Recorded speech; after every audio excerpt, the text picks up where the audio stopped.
and chair of the Department of Africana Studies at California State University, Long Beach. He is the chair of the organization US, International Association of Kawaida Organizations, executive director of the African American Cultural Center and the Kawaida Institute of Pan-African Studies, co-chair of the Black Community Clergy and Labor Alliance, the BCCLA, the author of the following essays on struggle, position, and analysis, Kawaida in Questions of Life and Struggle, Ma'at, the Moral Ideal in Ancient Egypt, a study in classical African ethics, author of the Introduction to Black Studies in the 4th edition now, the Husia, Sacred Wisdom of Ancient Egypt, Oduifu, the Ethical Teachings, and he's working on another major publication, a major work on the social and ethical philosophy of our dear ancestor Malcolm X, entitled The Liberation Ethics of Malcolm X, Critical Consciousness, Moral Grounding, and Transformative Struggle. He is the recipient of numerous awards given to him by the National Council for Black Studies. This is no small thing. We've seen the struggle in recent years, the assault on our education and our right to teach Black studies and for young people to learn it. But he has been awarded, as he continues in that struggle, awarded with the Paul Robeson Zora Neale Hurston Award for Scholarly Work of African World Culture and the CLR James Award for Outstanding Publication of Scholarly Works that advance the discipline of Africana and Black Studies, and the Presidential Award for Exemplary Service and Outstanding Contribution to the field of Black Studies.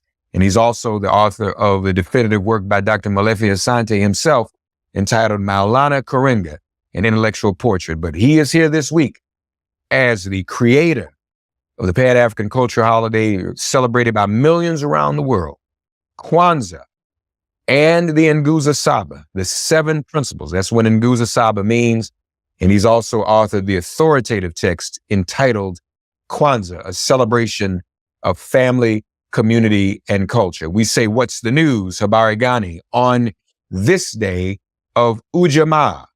UJAMAA, which means cooperative economics. It means to build and maintain our own stores, our own shops, and other businesses, and to profit from them together. Other folk do it, we can too. And so we say once again to Dr. Karenga on this day of 4th day of Kwanzaa, Habari Gani, Dr. Karenga, welcome back. UJAMAA, Reverend Maximilian, thank you for the invitation.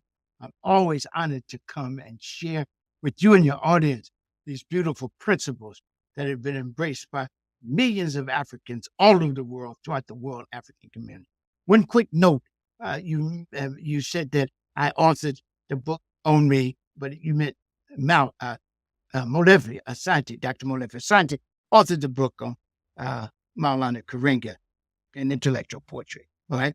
So the 4th principle, UJAMAA, cooperative economic, my book says, and I say all the time, is to build and maintain our own stores, shops, and other businesses, and to profit from them together.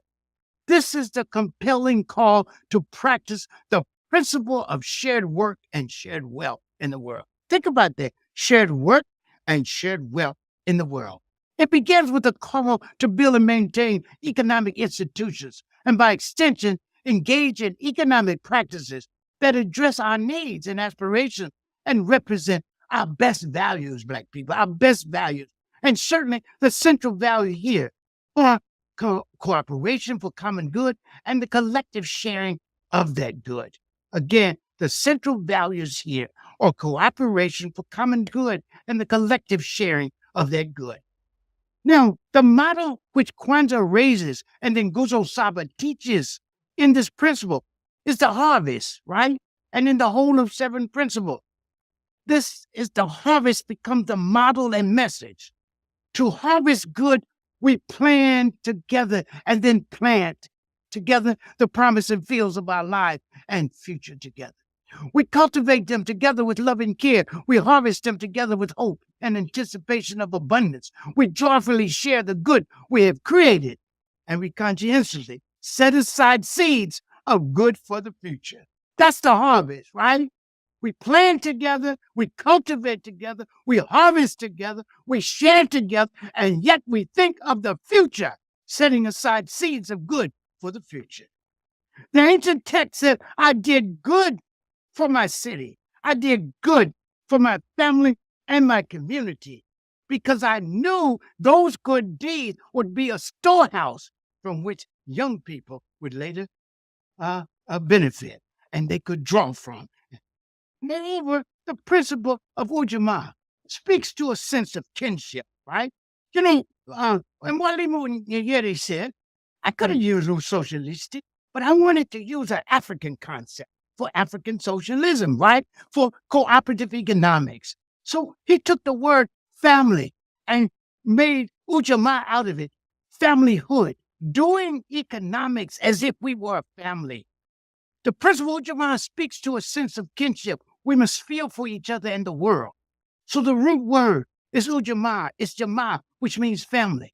Therefore, it urges us to engage, I repeat, in economic practices which recognize and respect our kinship with each other, with other humans, and with the world. That's an important thing, a kinship with other humans and with the world. But first, we got to have kinship with ourselves. Don't ever forget that. We don't overleap Black people. We start with Black people, right? And then we don't be narrow-minded. We don't pretend we're living in some isolated place. We live in the midst of the world. Thus, it urges us, this principle urges us to engage, I repeat, in practices which recognizes and respect our kinship with other humans in the world. It thus opposes activity which exploit and oppress others and damages the earth. Furthermore, as a cooperative pursuit of common good, UJAMAA is profoundly concerned with an egalitarian distribution of wealth and good in the world, and with care for the poor and the vulnerable. The sacred texts of ancient Egypt, the Hosea, teaches us that, quote, we are given wealth so that we can do good with it, end quote. And the Odu Ifa, the sacred text of the Yoruba land, teaches us that, quote, anyone who cultivates the disposition for doing good, especially for the needy, this person in particular will never lack happiness. Thus, ethical understanding of our historical moral texts and the awesome insights of our honored ancestors urge us beyond the crass consumerism of the marketplace, the isolated individualism, and the market-driven madness of acquisitiveness, vulgar individualism, and posing as a substitute for actual and longed-for freedom. Sometimes people say, I feel bad, I'm going to go buy me something. That's a fake relief, right? We're not free because we can buy. We're free to buy because that's the way the market-driven society is set up, right? But guess what? It brings problems. It doesn't solve them. It brings problems. We have to build a context of shared work and shared wealth. So instead, we are informed by the ethical teachings of the ancestors that we're to find meaning in our lives by searching after ma'at, seeking to do good in the world, speaking truth, doing justice, opposing injustice, caring for the vulnerable, and being responsible to and responsible for each other and the world. And thus, in the sacred text of ancient Egypt, Hara says that I was a refuge for the poor, a raft for the drowning, a ladder for those trapped in the pit of despair. I was a shade for the orphan, a helper for the widow. He said, one was always able to call on me.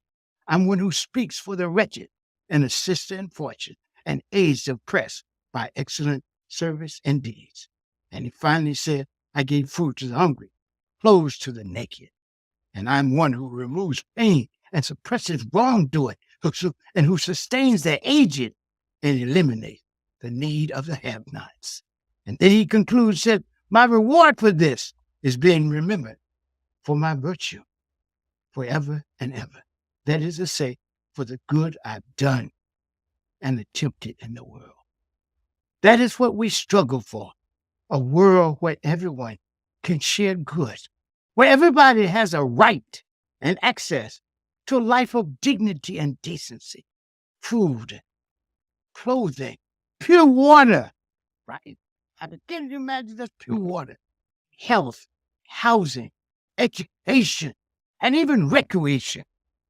and the right to organize our labor, right? And a right to rightful treatment on the job and in separation, and the right to participate in any economic initiative we want, and the ability to do so. And so we talk about a new way of reimagining how we do economics with UJAMAA. But at the heart of it, this fundamental principle, shared work and shared wealth for all the shared goods in the world. Y'all, Dr. Karenga is I was talking to him the other day about being my elder, but all this energy he's giving, he's getting rougher every year, y'all. Y'all hear this? Plan and plant. Freedom is not our ability to buy. That's a false relief, folks. He said something. I hope you all are sharing these broadcasts with your friends and loved ones. A lot of you all call me and ask questions. What is Kwanzaa? How do we celebrate it? You're hearing it right here from the source. So please spread the word. We'll be back tomorrow with the principle of the day. Habari, Gani. The answer for today is UJAMAA. Once again, Asante, Dr. Karenga. Asante to you. Much kind.